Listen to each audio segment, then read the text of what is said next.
망나니 재벌 3세의 좌충우돌 농촌 적응기. 황금 수저의 추락. 강태풍, 너 지금 제정신이야. 격렬한 굉음과 함께 최고급 수재화가 공중을 갈랐다. 범인은 다름 아닌 대한민국 굴지의 대기업 태성그룹의 회장이자 강태풍의 할아버지인 강만철이었다. 그의 손에는 며칠 전 손주 녀석이 몰던 한정판 스포츠카의 처참한 잔해가 들려 있었다. 할아버지, 그게 그러니까 실수였어요. 강태풍은 잔뜩 겁먹은 표정으로 변명했지만 그의 화려한 금발과 명품으로 휘감은 차림새는 전혀 반성의 기미를 보이지 않았다. 그는 그저께 밤 친구들과 강남대로에서 광란의 질주를 벌이다가 가로수를 들이받는 대형 사고를 친 장본인이었다.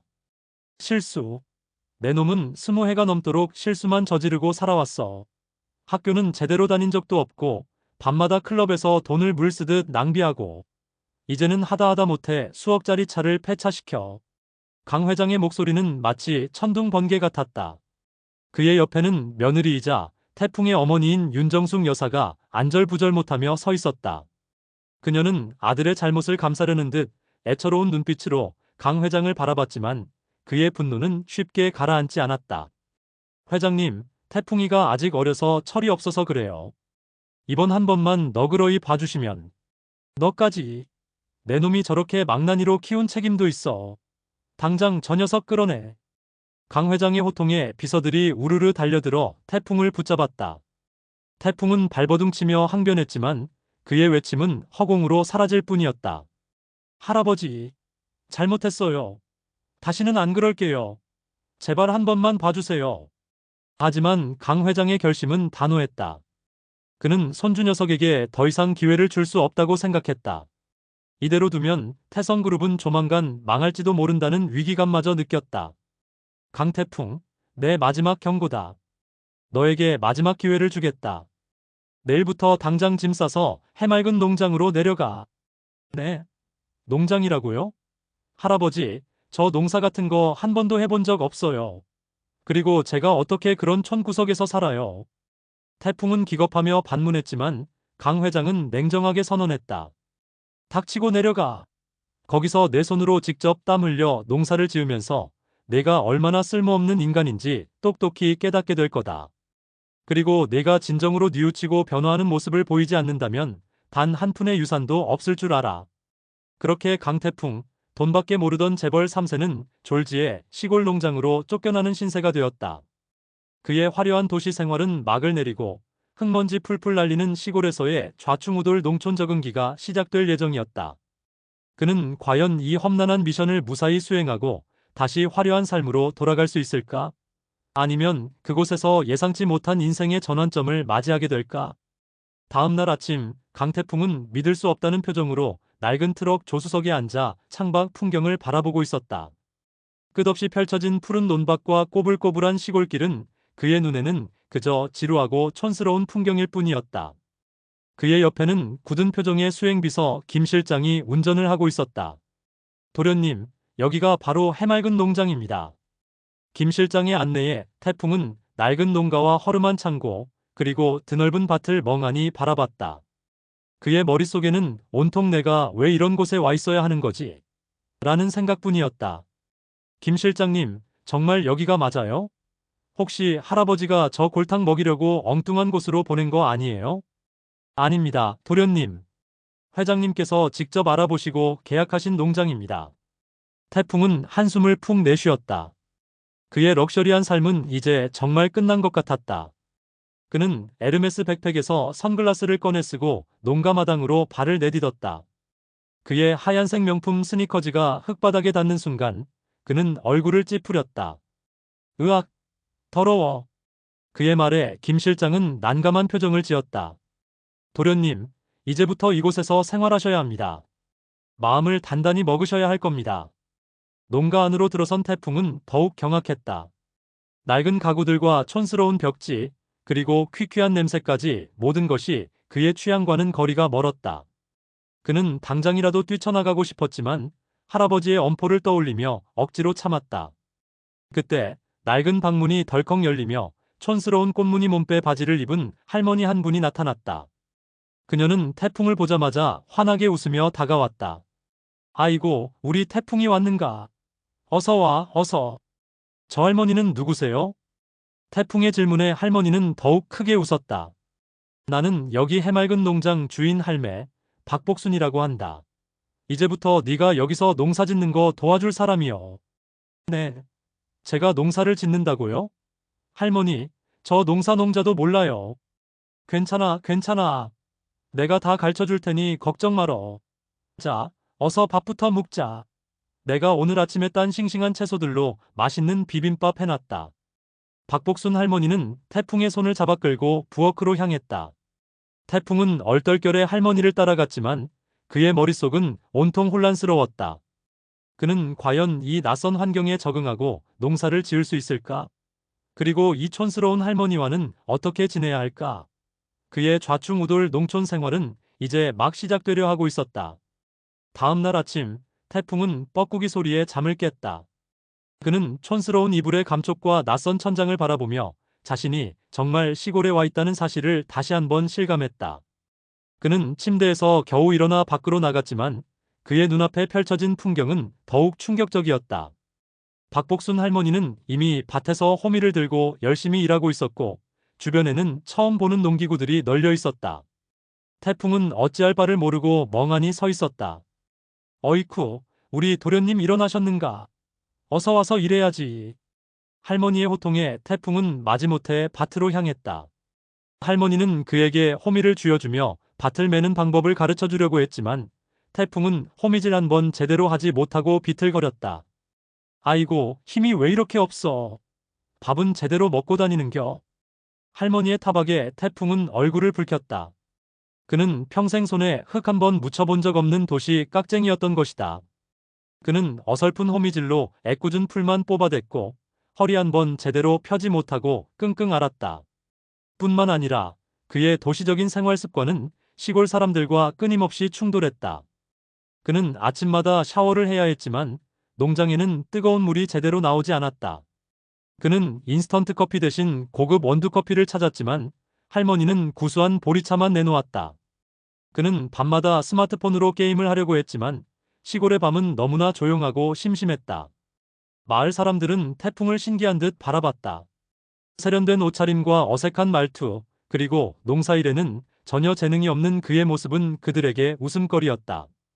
특히 마을의 젊은 농부인 오동팔은 태풍을 볼 때마다 비웃으며 놀려댔다. 어이구, 재벌 3세 나셨네.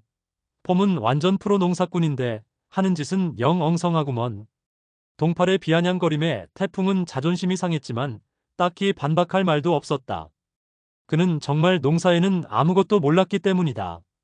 하지만 태풍은 쉽게 포기하지 않았다. 그는 할머니에게 끈질기게 농사일을 배우고 밤에는 농업 관련 책을 읽으며 공부했다. 서툰 솜씨였지만 그는 조금씩 밭을 메고 씨앗을 심고 물을 주는 방법을 익혀나갔다. 물론 그의 농사 도전기는 여전히 좌충우돌의 연속이었다. 그는 밭에 물을 너무 많이 줘서 작물을 망치기도 하고 퇴비를 잘못 뿌려서 온 동네에 악취를 풍기기도 했다. 심지어는 멧돼지가 밭을 엉망으로 만들어 놓는 바람에 망연자실하기도 했다. 그럼에도 불구하고 태풍은 포기하지 않았다. 그는 흙투성이가 된 자신의 손을 보며 묘한 성취감을 느꼈다. 자신이 직접 땀 흘려 키운 작물들이 조금씩 자라나는 모습을 보면서 그는 이전에는 느껴보지 못했던 뿌듯함을 느꼈다. 그렇게 도시깍쟁이 강태풍의 좌충우돌 농사 도전기는 계속되고 있었다. 그는 과연 진정한 농사꾼으로 거듭날 수 있을까? 그리고 이 시골 마을에서 그는 어떤 새로운 삶을 발견하게 될까? 태풍이 시골 생활에 조금씩 적응해갈 무렵 그의 눈에 띄는 한 여인이 있었다. 바로 마을 이장의 딸이자 똑 부러지는 성격의 농사꾼 아가씨 윤봄이었다. 봄이는 아름다운 외모에 털털한 성격, 그리고 뛰어난 농사 실력까지 갖춘 팔방미인이었다. 그녀는 아버지의 농사를 도우며 마을의 굳은 일도 마다하지 않는 씩씩한 여장부였다. 태풍은 처음 봄이를 봤을 때 그녀의 수수한 모습과 흙투성이 작업복 차림에 별다른 인상을 받지 못했다. 하지만 그녀가 능숙한 솜씨로 트랙터를 몰고 밭을 갈고 땀 흘리며 작물을 수확하는 모습을 보면서 그는 마음을 사로잡혔다. 저 혹시 윤보미 씨 맞으시죠? 어느 날 태풍은 용기 내어 보미에게 말을 걸었다. 보미는 작업용 장갑을 벗으며 그를 빤히 쳐다봤다. 네, 제가 윤보미인데요. 무슨 일이시죠? 아, 다름이 아니라 제가 농사일을 배우고 있는데 혹시 좀 도와주실 수 있을까 해서요. 태풍은 어색하게 웃으며 부탁했지만 보미의 표정은 냉담했다. 그녀는 태풍을 그저 돈 많고 철없는 도시에서 온 도련님으로 생각하고 있었다. 글쎄요, 저는 바빠서요. 그리고 농사일은 직접 부딪히면서 배우는 게 제일 좋아요. 보미는 매몰차게 거절하며 트랙터에 올라탔다. 태풍은 그녀의 차가운 반응에 당황했지만 왠지 모르게 오기가 생겼다. 그 후로 태풍은 틈만 나면 보미 주변을 맴돌며 농사일을 배웠다. 그는 서툰 솜씨로 그녀를 도우려고 했지만 오히려 일을 더 엉망으로 만들 때가 많았다. 보미는 그런 태풍을 답답해하면서도 그의 순수한 열정에 끌리기 시작했다. 하지만 그들의 관계는 순탄하지만은 않았다. 태풍의 도시적인 말투와 행동은 보미에게 종종 오해를 불러일으켰고, 보미의 촌스러운 패션 감각과 거친 말투는 태풍에게 어색하게 느껴질 때가 많았다. 특히 한 번은 태풍이 보미에게 혹시 데이트 같은 거 해보실래요? 라고 물었다가 된통 거절당한 적이 있었다.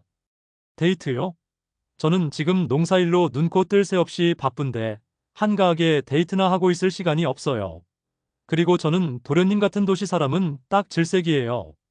보미의 단호한 거절에 태풍은 크게 상처받았지만 그는 포기하지 않았다. 그는 진심으로 보미에게 관심을 얻고 싶었다. 그는 그녀가 좋아하는 꽃을 선물하고 그녀의 농사일을 묵묵히 도왔다. 그러던 어느 날 마을에 큰 장마가 닥쳐 보미의 농장이 큰 피해를 입게 되었다. 태풍은 망설임 없이 자신의 모든 힘을 쏟아 그녀의 농장 복구를 도왔다. 밤낮으로 흙탕물 속에서 일하는 그의 모습에 보미는 감동받았다. 도련님 정말 감사합니다. 이렇게까지 도와주실 줄은 몰랐어요. 보미의 따뜻한 말에 태풍은 환하게 웃었다. 별 말씀을요. 저는 이제 도련님이 아니라 그냥 태풍이라고 불러주세요. 그날 이후로 태풍과 보미의 관계는 조금씩 가까워지기 시작했다. 그들은 서로의 다른 환경과 가치관을 이해하려고 노력했고 그들을 향한 진심을 확인했다. 하지만 그들의 앞날에는 또 어떤 예상치 못한 사건들이 기다리고 있을까? 태풍이 시골 생활에 적응하고 보미와 사랑을 키워나가던 어느 날 해맑은 농장에 큰 위기가 닥쳤다. 갑자기 농작물 가격이 폭락하면서 농장 운영에 어려움을 겪게 된 것이다. 박복순 할머니는 걱정스러운 표정으로 연신 한숨만 내쉬었고 보미 역시 밤낮으로 대책 마련에 고심했다. 태풍은 그들의 걱정을 덜어주기 위해 백방으로 뛰어다녔지만 도시에서만 살아온 그에게 농업시장의 상황은 너무나 복잡하고 어려웠다. 할머니, 너무 걱정하지 마세요. 제가 어떻게든 방법을 찾아볼게요. 태풍은 할머니를 위로했지만 그의 마음속 역시 불안감으로 가득 차 있었다. 그는 할아버지에게 도움을 요청할까 고민했지만 스스로의 힘으로 이 위기를 극복하고 싶었다. 그러던 중 태풍은 우연히 지역 특산물 축제에 대한 정보를 접하게 되었다. 그는 보미에게 축제에 참가하여 농장의 작물을 판매해보는 것이 어떻겠냐고 제안했다.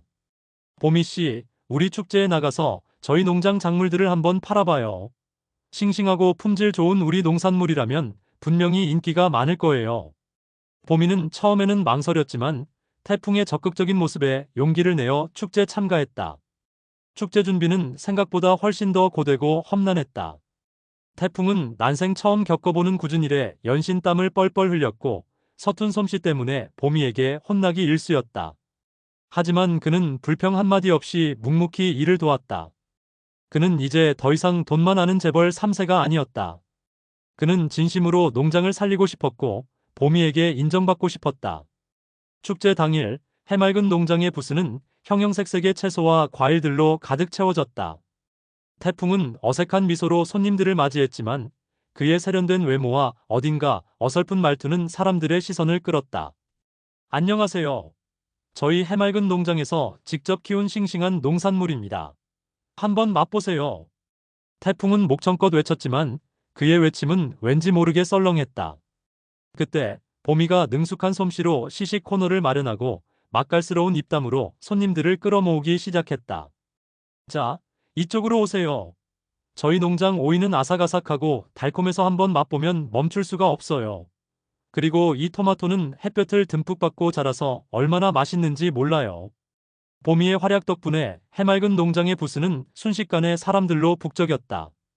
태풍은 옆에서 어설프게 호객 행위를 하며 봄이를 도왔다. 그는 서툰 칼솜씨로 과일을 깎다가 손을 베기도 하고 손님들에게 엉뚱한 가격을 불러 당황시키기도 했다. 하지만 그의 어설픈 모습은 오히려 사람들에게 친근하게 다가갔고 덕분에 농장의 농산물은 불티나게 팔려나갔다. 축제가 절정에 이르렀을 때 예상치 못한 사건이 벌어졌다. 갑자기 하늘에서 거센 비가 쏟아지기 시작한 것이다. 사람들은 우왕좌왕하며 흩어졌고 해맑은 농장의 부스도 순식간에 텅 비었다. 태풍은 망연자실한 표정으로 쏟아지는 비를 바라봤다. 그의 노력은 결국 물거품이 되는 것 같았다. 그때 봄이가 비를 맞으며 농작물들을 덮기 시작했다. 태풍씨, 뭐하고 있어요? 어서 와서 이것 좀 덮어요. 봄이의 외침에 태풍은 정신을 차리고 함께 농작물들을 덮기 시작했다. 그들은 비에 흠뻑 젖은 채 한참 동안 농작물들을 지켰다. 비는 그칠 줄 몰랐지만 그들의 얼굴에는 지친 기색 대신 묘한 웃음꽃이 피어났다. 비가 그치고 축제가 다시 시작되자 해맑은 농장의 부스에는 더욱 많은 사람들이 몰려들었다. 비를 맞으면서까지 농작물을 지키려는 그들의 모습에 감동한 사람들이 기꺼이 지갑을 연 것이다. 축제는 대성공으로 끝났고 해맑은 농장은 짭짤한 수익을 올릴 수 있었다. 태풍은 봄이에게 진심으로 감사 인사를 전했다. 봄이씨, 정말 고마워요. 덕분에 저희 농장이 살아났어요. 봄이는 환하게 웃으며 태풍의 어깨를 툭 쳤다. 뭘 그런 걸 가지고 그래요? 우리 이제 한 배를 탄 사이잖아요. 그날 이후로 태풍과 봄이의 관계는 더욱 끈끈해졌다. 그들은 서로에게 없어서는 안 될 존재가 되어가고 있었다. 하지만 그들의 앞날에는 또 어떤 예상치 못한 시련과 기회가 기다리고 있을까? 해맑은 농장이 축제 성공으로 활기를 되찾아갈 무렵 태풍에게 예상치 못한 손님이 찾아왔다. 바로 그의 어머니 윤정숙 여사였다. 정숙은 고급스러운 승용차에서 내리자마자 촌스러운 농장 풍경에 질색하며 코를 막았다. 그녀는 아들 녀석이 이런 흙먼지 풀풀 날리는 곳에서 어떻게 지내고 있는지 도저히 이해할 수 없었다. 태풍아, 너 정말 여기서 이러고 사는 거니? 당장 짐 싸서 서울로 올라가자.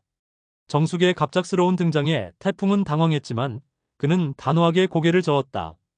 엄마, 저는 이제 여기 생활이 좋아요. 그리고 할아버지와의 약속도 지켜야 해요. 약속? 그 망할 영감탱이 때문에 내 인생을 망칠 셈이니? 너는 태성그룹을 물려받을 후계자야. 이런 촌구석에서 농사나 지을 팔자가 아니라고. 정숙은 격렬하게 반대했지만 태풍의 눈빛은 단호했다. 그는 더 이상 어머니의 꼭두각시 노릇을 하고 싶지 않았다. 그는 이곳에서 자신의 손으로 땀 흘려 일하며 살아가는 삶에 만족하고 있었다.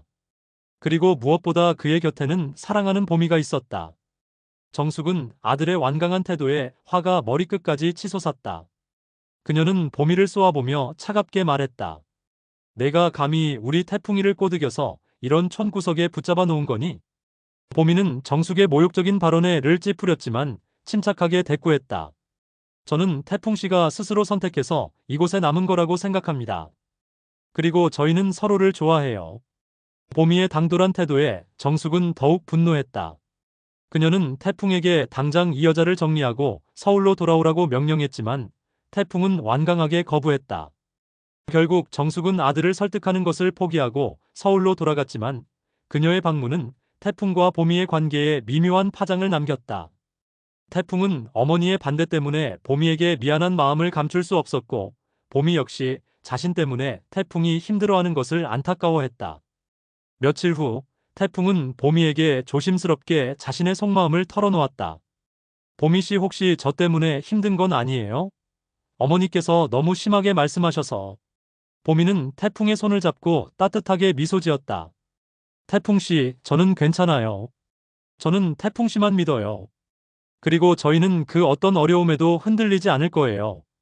봄이의 굳건한 믿음에 태풍은 다시 한번 용기를 얻었다. 그는 봄이를 꼭 안아주며 그녀에게 자신의 모든 것을 걸겠다고 맹세했다. 하지만 그들의 앞날에는 또 어떤 예상치 못한 시련들이 기다리고 있을까? 태풍은 과연 가족들의 반대를 무릅쓰고 보미와 함께 행복한 미래를 만들어갈 수 있을까? 태풍은 보미와의 사랑을 지키고 농장을 더욱 발전시키기 위해 새로운 도전을 시작했다. 그는 축제에서 얻은 아이디어를 바탕으로 농장 체험 프로그램을 개발하기로 한 것이다. 도시 사람들에게 농촌 생활을 경험하게 해주고 농장의 신선한 농산물도 판매하는 일석이조의 계획이었다. 태풍은 보미와 함께 프로그램을 기획하고 농장 시설을 보수하고 홍보 자료를 만드는 등 바쁜 나날을 보냈다. 그의 도시적인 감각과 보미의 농업 지식이 훌륭한 시너지를 이루어냈다. 마침내 농장 체험 프로그램이 시작되자 예상외로 많은 도시 사람들이 해맑은 농장을 찾았다. 그들은 흙을 밟고 작물을 수확하며 즐거워했고 태풍과 보미가 정성껏 준비한 시골 밥상에 감탄했다. 농장 체험 프로그램은 큰 성공을 거두었고 해맑은 농장은 지역 명소로 자리매김했다. 태풍은 농장 운영뿐만 아니라 마을 발전에도 적극적으로 참여했다. 그는 마을 사람들과 함께 농촌 관광 상품을 개발하고 지역 축제를 활성화시키는 등 다양한 활동을 펼쳤다. 태풍의 노력 덕분에 쇠퇴해가던 마을은 활기를 되찾기 시작했다.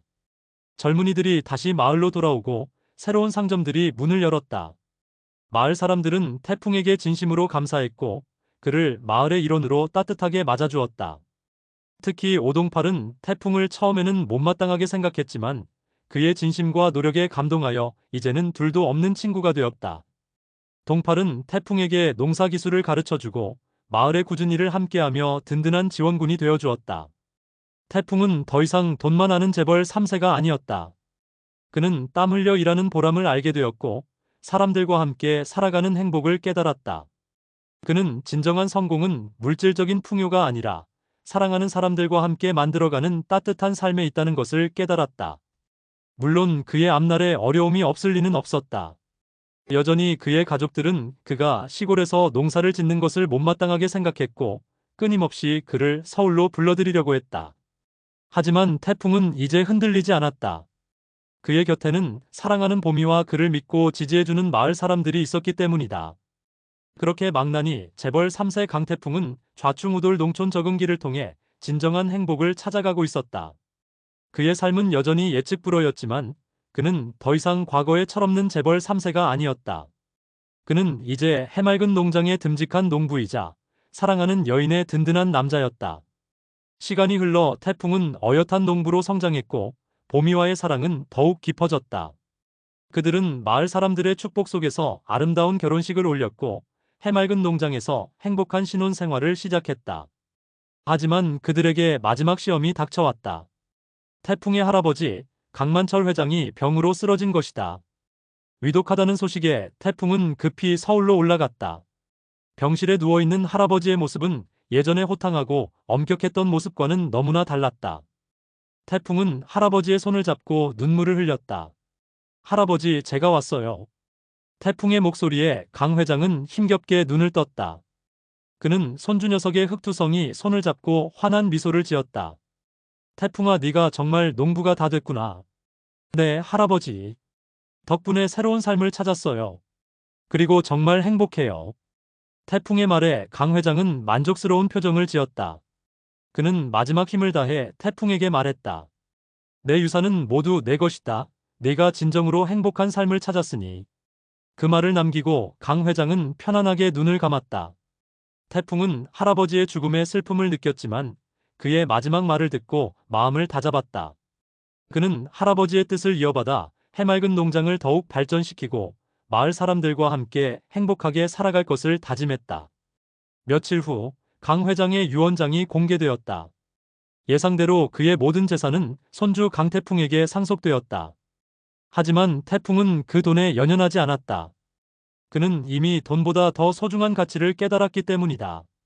태풍은 상속받은 재산을 이용하여 해맑은 농장을 더욱 현대화하고 마을 주민들을 위한 복지시설을 확충하는 데 힘썼다.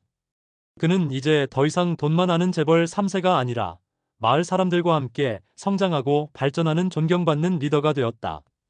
그리고 그의 곁에는 언제나 그의 든든한 버팀목이 되어주는 사랑하는 아내 윤보미가 있었다.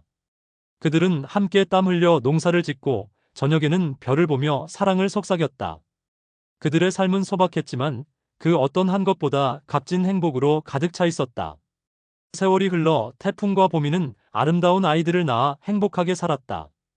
그들은 아이들에게 농사의 소중함과 자연의 아름다움을 가르치며 시골에서의 삶을 만끽했다. 가끔 태풍은 서울에 있는 친구들을 만나러 가기도 했지만 화려한 도시의 삶은 이제 그에게 낯설게 느껴졌다. 그는 흙냄새와 풀내음이 가득한 해맑은 농장이 그의 진정한 집이라는 것을 깨달았다. 망나니, 재벌 3세 강태풍의 좌충우돌 농촌 적응기는 그렇게 아름다운 결말을 맞이했다. 그는 돈밖에 모르던 철없는 청년에서 사랑하는 가족과 이웃을 위해 땀 흘리는 어엿한 농부로 성장했다. 그리고 그는 시골에서의 삶을 통해 진정한 행복의 의미를 깨달았다. 그의 이야기는 많은 사람들에게 깊은 감동과 따뜻한 웃음을 선사하며 오랫동안 기억될 것이다.